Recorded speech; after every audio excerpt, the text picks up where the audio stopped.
हाँ नमस्कार।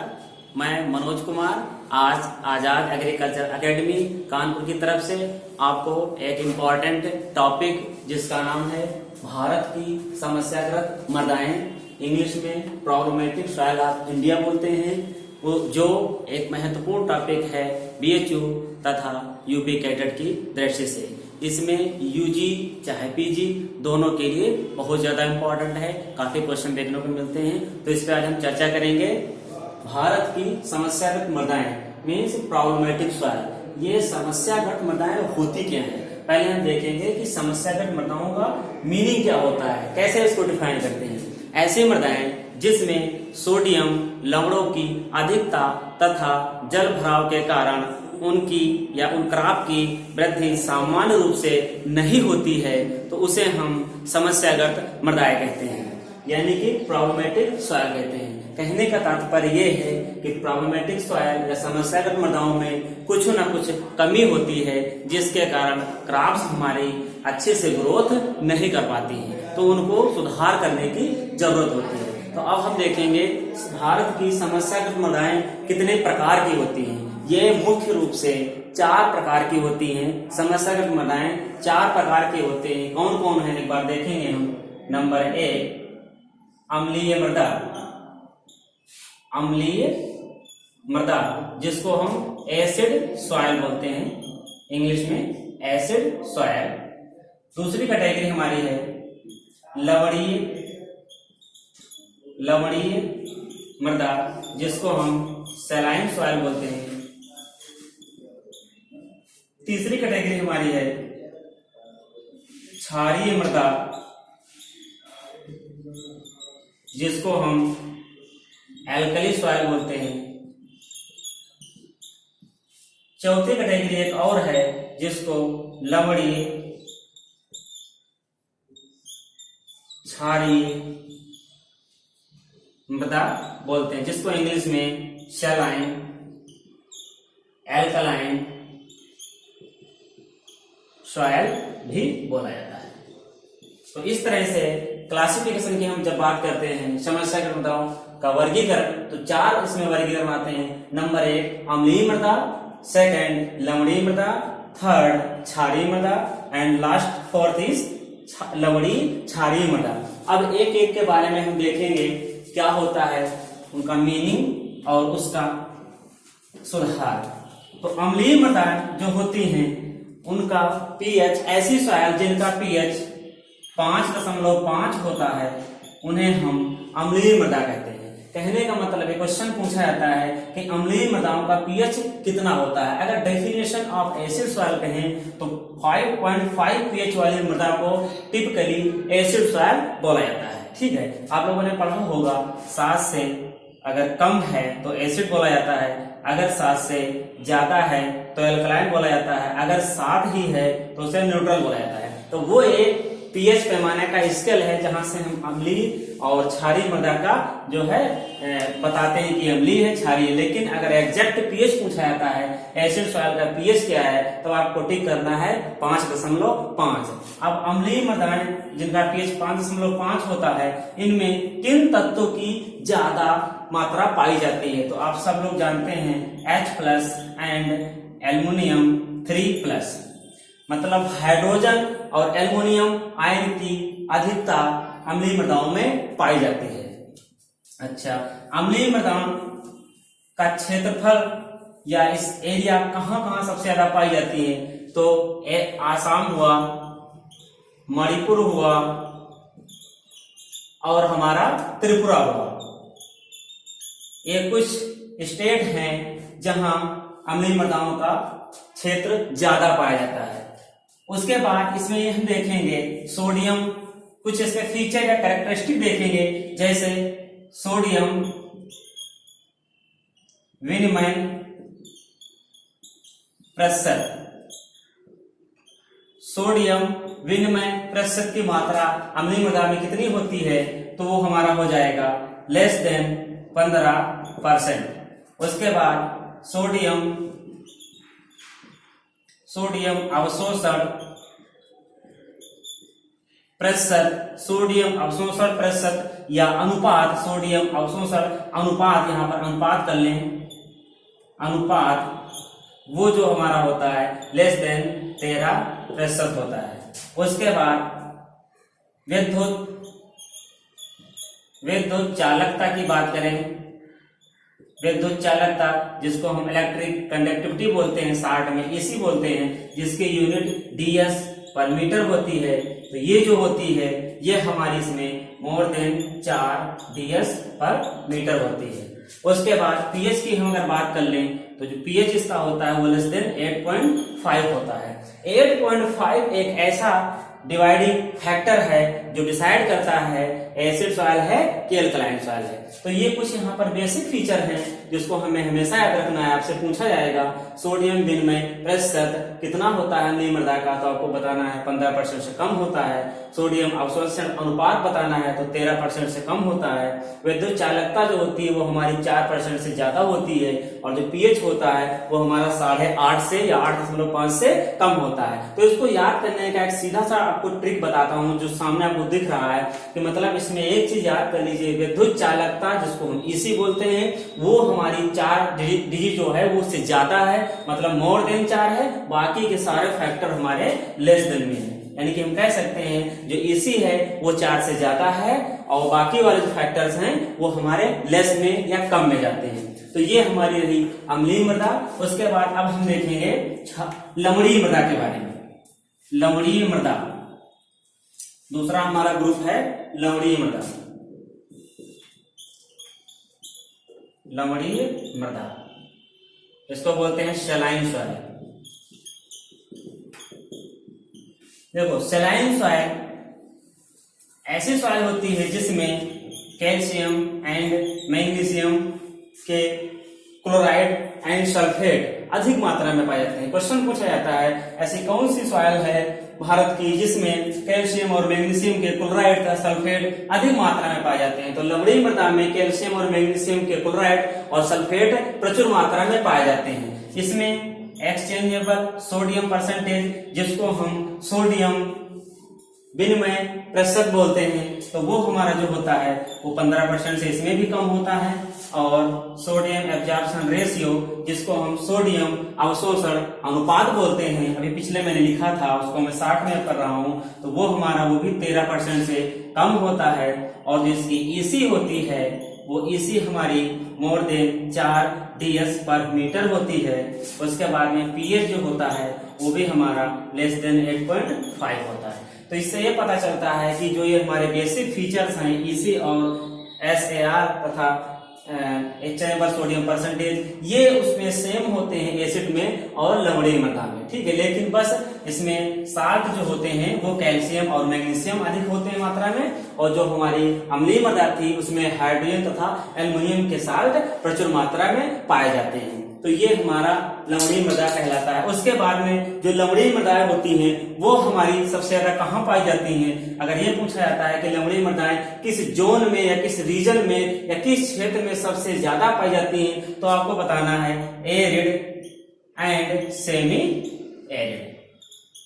मतलब भारत का जो शुष्क क्षेत्र तथा सेमी एरिड या सेमी शुष्क क्षेत्र है वहां पर ये बहुत ज्यादा पाई जाती है। तो क्वेश्चन पूछा जाता है saline soil mostly occurs in which region. अगर रीजन की बात करता है तो उसमें देगा ह्यूमिड, दूसरा देगा एरिड। तो आपको एरिड या सेमी एरिड वाला ऑप्शन को टिक कर देना है। मींस जो लवणीय मृदाएं सलाइन मृदाएं पाई जाती है, सलाइन सॉइल जो पाई जाती है वो एरिड तथा सेमी एरिड क्षेत्र में पाई जाती है। एरिड क्षेत्र क्या होता है जहां पर बारिश कम होती है। जो शुष्क प्रदेश होते हैं वो एरिड जोन में रखे गए हैं। तो याद रखेंगे सलाइन सॉइल जो हमारी पाई जाती है वो एरिड तथा सेमी एरिड जोन में प्रचुर मात्रा में पाई जाती है, यानी इसका एरिया ज्यादा होता है एरिड और सेमी एरिड में। उसके बाद देखेंगे हम क्षारीय मृदा।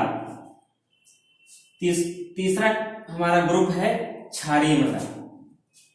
क्षारीय मृदा के बारे में देखेंगे। क्षारीय मृदा इसको बोलते हैं एल्कली सॉइल। एल्कली सॉइल तो क्षारीय मृदाएं ऐसी मृदाएं जिनमें सोडियम तत्व की प्रचुर मात्रा पाई जाती है या सोडियम साल्ट बहुत अधिक मात्रा में पाए जाते हैं, उन्हें हम क्षारीय मृदा कहते हैं। जिसका exchangeable sodium percentage more than 15% होता है तथा sodium absorption ratio more than 13% होता है और इलेक्ट्रिक कंडक्टिविटी यानी ईसी विद्युत चालकता वो जो हमारी होती है वो 4 ds पर मीटर से कम होती है और जो हमारा इसका पीएच होता है वो मोर देन 8.5 होता है। ये जो मैं फैक्टर्स लिख रहा हूँ एग्जाम में बहुत ज्यादा पूछे जाते हैं। आपसे पूछेगा ऐसी कौन सी साल होती है जिसका एक्सचेंजेबल सोडियम परसेंटेज 15% से ज्यादा होता है तथा ईसी 4 ds पर मीटर से कम होती है। तो फैक्ट पॉइंट्स हैं एग्जाम में आपको सेम मिल जाते हैं। तो याद रखना है सलाइन सॉइल यानी कि सलाइन सॉइल से जस्ट अपोजिट होती है क्षारीय मृदा। इसमें क्या है कि ईसी हमारी 4 ds पर मीटर से डेसी साइमन पर मीटर होता है। ds का मतलब डेसी साइमन पर मीटर होता है।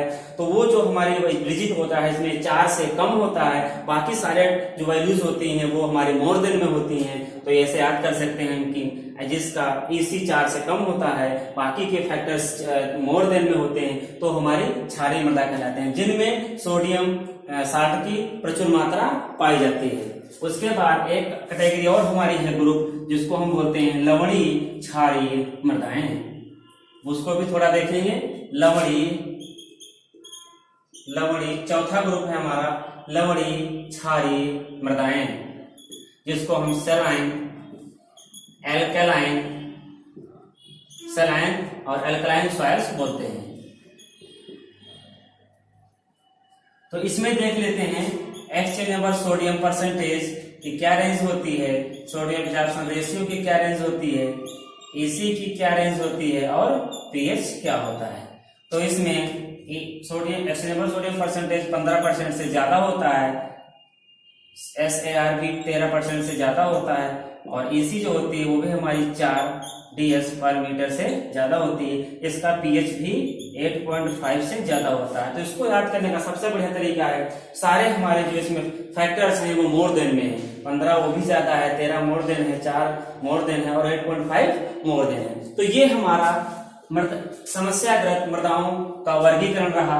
अब हम देखेंगे जो समस्याग्रस्त मृदाएं हैं इनका निवारण कैसे करेंगे, यानी कि रिक्लेमेशन ऑफ समस्याग्रस्त मृदाएं या प्रॉब्लमेटिक सॉइल। तो प्रॉब्लमेटिक सॉइल का रिक्लेमेशन करने के लिए सबसे पहले एसिड सॉइल का मैनेजमेंट देखेंगे। एसिड सॉइल का मैनेजमेंट करने के लिए लाइम का प्रयोग किया जाता है जिसको हम चूना बोलते हैं या स्लैग लाइम बोलते हैं। तो लाइम का प्रयोग किया जाता है। एक ये बहुत अच्छा क्वेश्चन है। दूसरा हमारा ये है कि रॉक फास्फेट ये बहुत ज्यादा एग्जाम में पूछा जाता है कि रॉक फास्फेट का प्रयोग किन मृदाओं में किया जाता है। तो रॉक फास्फेट का प्रयोग एसिड सॉइल वाली मृदाओं में किया जाता है। इसका नेचर होता है पीएच को बढ़ाना। तो एसिड सॉइल जो होंगी जिनका पीएच कम होगा तो उनमें इसका इस्तेमाल करेंगे रॉक फास्फेट का और चूने का या लाइम का, तो वो पीएच को इंक्रीजमेंट करने का काम करेंगे। इसके अलावा एक और है जिसको हम बोलते हैं प्रेस मड।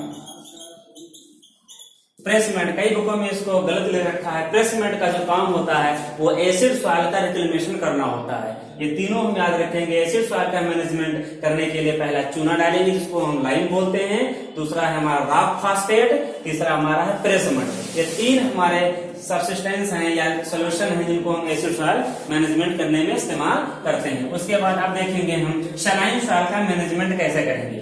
सलाइन सॉइल का मैनेजमेंट कैसे करेंगे, मैनेजमेंट या रिक्लेमेशन ऑफ सलाइन सॉइल। तो सलाइन सॉइल का रिक्लेमेशन करने के लिए लीचिंग, निच्छालन बोलते हैं या लीचिंग होता है। दूसरा हमारा होता है ड्रेनेज बोलिए या जल निकास। एक तो जल निकास के माध्यम से हम जो है सलाइन सॉइल का मैनेजमेंट कर सकते हैं। दूसरा लीचिंग करा करके। लीचिंग का मतलब होता है वाटर के साथ जब साल्ट नीचे लीच डाउन कर जाते हैं तो हमारा जो है उसे लीचिंग प्रोसेस कहा जाता है। तो हमेशा ध्यान रखेंगे सलाइन सॉइल का मैनेजमेंट करने के लिए लीचिंग तथा ड्रेनेज, निच्छालन और जल निकास, ये दो प्रैक्टिस हैं जिसके माध्यम से हम सलाइन सॉइल का मैनेजमेंट कर सकते हैं। ये क्वेश्चन कई बार एग्जाम में पूछा जाता है कि जिप्सम का प्रयोग सलाइन सॉइल के लिए करते हैं या नहीं करते हैं। तो दोस्तों हमेशा याद रखेंगे जो जिप्सम होता है calcium sulphate, it is not use for reclamation of saline soil. Gypsum का प्रयोग कभी भी सलाइन सॉइल का मैनेजमेंट करने के लिए नहीं करते हैं। क्यों नहीं करते हैं? जो जिप्सम होता है उसका फार्मूला होता है calcium sulphate into 2H2O। Calcium sulphate basically इसी को हम जिप्सम बोलते हैं। तो इसमें कैल्शियम सल्फेट, ये जो सल्फेट पाया जाता है, इस सल्फेट की प्रकृति होती है साल्ट को बढ़ा देना। तो इसमें ऑलरेडी साल्ट की मात्रा ज्यादा होती है सलाइन सॉइल में। एल्कलाइन सॉइल की अपेक्षा सलाइन सॉइल में साल्ट की मात्रा ज्यादा होती है, इसलिए सल्फेट जो होता है, जिसका नेचर होता है, प्रकृति इसकी होती है कि साल्ट को बढ़ा देना। तो अगर हम कैल्शियम सल्फेट यानी कि जिप्सम का प्रयोग सलाइन सॉइल में करेंगे तो ये साल्ट की मात्रा को बढ़ा देगा, इसलिए ये सलाइन सॉइल के मैनेजमेंट में रिकमेंड नहीं किया जाता है। तो हम याद रखेंगे जिप्सम का प्रयोग सलाइन सॉइल का मैनेजमेंट करने के लिए नहीं करते हैं। तो ये दो प्रैक्टिस इसके लिए बेस्ट मानी जाती है सलाइन सॉइल का मैनेजमेंट करने के लिए। या लवड़ी जो मृदाएं होती हैं उनका मैनेजमेंट करने के लिए दो तरीके हैं, लीचिंग करा सकते हैं, दूसरा ड्रेनेज मेथड जिसको हम जल निकास, इसके माध्यम से जो है हम लवड़ी मृदाओं का निवारण कर सकते हैं। उसके बाद देखेंगे हम क्षारीय मृदाएं। क्षारीय मृदाओं का जो है सुधार कैसे करेंगे? Reclamation of alkali soil. तो एल्कली सॉइल के रिक्लेमेशन के लिए जिप्सम का प्रयोग करते हैं। कैल्शियम सल्फेट या जिप्सम का प्रयोग किया जाता है। दूसरा हमारा आयरन पायराइड होता है, FeS2, इसको बोलते हैं आयरन पायराइड। तो ये दो प्रैक्टिस है। इसके अलावा या पोआयम या ग्रीन मैन्योरिंग कर सकते हैं। ग्रीन मैन्योरिंग प्रैक्टिसेस करके या पोआयम का इस्तेमाल करके हम जो है क्षारीय मृदाओं का निवारण कर सकते हैं। तो याद रखेंगे जिप्सम का प्रयोग क्षारीय मृदाओं का सुधार करने के लिए किया जाता है, ना कि लवणीय मृदाओं को सुधार करने के लिए किया जाता है। केवल हम क्षारीय मृदाओं में जिप्सम का प्रयोग करेंगे। दूसरा हमारा आयरन पायराइड भी इसी में यूज होता है। तीसरा ग्रीन मैन्योरिंग के माध्यम से भी हम जो है क्षारीय मृदाओं का मैनेजमेंट या सुधार कर सकते हैं। तो ये रहा हमारा समस्याग्रस्त मृदाओं के बारे में तथा उनका निवारण। अब हम देखेंगे समस्याग्रस्त मृदाएं जो हैं इनका क्षेत्रफल हमारे भारत में कितना है, क्या है। क्वेश्चन को पूछा जाएगा कि समस्याग्रस्त मृदाओं का एरिया भारत में कितना है। तो इसका क्षेत्रफल की हम बात करेंगे। क्षेत्रफल कितना है भारत में, क्षेत्रफल भारत में कितना है उस पर बात करेंगे। तो इसके क्षेत्रफल के बारे में जो है 2-3 संस्थानों ने रिपोर्ट किया है, जिसके बारे में हम देखेंगे। पहला हमारा है ministry of agriculture. Ministry of agriculture ने 1978 में 175 मिलियन हेक्टेयर एरिया बताया है। 1978 सन में 175 मिलियन हेक्टेयर प्रॉब्लमेटिक सॉइल बताया है मिनिस्ट्री ऑफ एग्रीकल्चर। उसके बाद 1985 में 173.6 मिलियन हेक्टेयर बताया है। उसके बाद एक बार और इसमें डाटा रिपोर्ट किया है इन्होंने 1994 में 107 मिलियन हेक्टेयर एरिया बताया है। यानी कि जो हमारा प्रॉब्लमेटिक सॉइल का जो एरिया है वो मिनिस्ट्री ऑफ एग्रीकल्चर के अनुसार 175 है 1978 में। उसके बाद 85 में जिन्होंने डाटा रिपोर्ट किया है वो 173.6 मिलियन हेक्टेयर है। उसके बाद 94 में 3 बार डाटा है मिनिस्ट्री ऑफ एग्रीकल्चर ने दिया है तो 107 मिलियन हेक्टेयर बताया है। तो ये हमारा मिनिस्ट्री ऑफ एग्रीकल्चर के अनुसार क्षेत्रफल है प्रॉब्लमेटिक सॉइल का भारत में। उसके बाद अब हम देखेंगे national bureau of soil science and land use planning, इसको शॉर्ट में NBSS एंड LUP बोलते हैं। इसका फुल फॉर्म होता है national bureau of national B से bureau of soil survey and land use planning, ये इसका फुल फॉर्म होता है। इसकी स्थापना 1976 में हुई थी, ये पूछा जाता है। उसके बाद इसका जो हेडक्वार्टर है वो नागपुर महाराष्ट्र, मतलब महाराष्ट्र राज्य में नागपुर शहर में 1976 में national bureau of soil science and land use planning soil survey and land use planning की स्थापना की गई थी। तो क्वेश्चन पूछा जाएगा इसकी स्थापना कब की गई थी, आपको बताना है 1976 में की गई थी। फिर पूछेगा इसका हेडक्वार्टर कहाँ है, नागपुर महाराष्ट्र में। अब इन्होंने जो प्रॉब्लमेटिक सॉइल का क्षेत्रफल बताया है वो 3 बार बताया है। 1994 में 187.7 million hectare, 187.7 million hectare area 1994 सन में रिपोर्ट किया है नागपुर महाराष्ट्र में। उसके बाद 2004 में 147.86 मिलियन हेक्टेयर बताया है। फिर एक बार दोबारा से रिपोर्ट किया है डाटा 2004 में ही, उस समय 146 मिलियन हेक्टेयर। मतलब national bureau of soil survey and land use planning ने 3 बार डाटा रिपोर्ट किया है। एक तो 1994 में बताया है 187.7 मिलियन हेक्टेयर है। उसके बाद 2004 में डाटा बताया है 147.86 मिलियन हेक्टेयर। उसके बाद 2004 में उन्होंने फिर से रिपोर्ट किया है, अगेन रिपोर्टेड 2004 में, मतलब 2 बार डाटा रिपोर्ट किया है 146 मिलियन हेक्टेयर। तो ये इनके अनुसार ये हमारा मतलब समस्याग्रस्त मृदाओं का क्षेत्रफल है। उसके बाद एक संस्थान और है जिन्होंने समस्याग्रस्त मृदाओं का क्षेत्रफल के बारे में बताया है। तो 3 नंबर पे हमारा हो जाएगा national remote sensing agency, NRSA short में बोला जाता है, जिसका फुल फॉर्म है नेशनल रिमोट सेंसिंग एजेंसी। इसकी स्थापना 1980 में हुई थी, 1980 में हुई थी। इसका जो हेडक्वार्टर है वो तेलंगाना एक नया राज्य है, और तेलंगाना एक नया है, उसमें तेलंगाना हैदराबाद।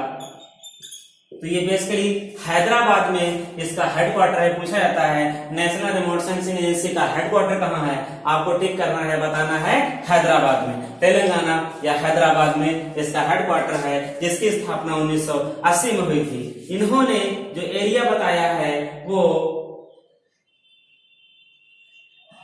1980 में स्थापना हुई, तो एरिया बताया इन्होंने 53 मिलियन हेक्टेयर। मतलब इनके अनुसार, नेशनल रिमोट सेंसिंग के अनुसार एरिया जो है वो 53 मिलियन हेक्टेयर है। तो ये हमने देखा भारत की समस्याग्रस्त मृदाओं का ग्रुप, प्रकार और उसके बारे में, और उसका निवारण कैसे करेंगे, फिर उसका क्षेत्रफल भारत में क्या है, किस तरह से मिनिस्ट्री ऑफ एग्रीकल्चर ने दिया है या नागपुर ने दिया है, उसके बाद हमारा नेशनल रिमोट सेंसिंग एजेंसी ने दिया है। ठीक है, तो आज के लिए इतने, और थैंक यू वेरी मच।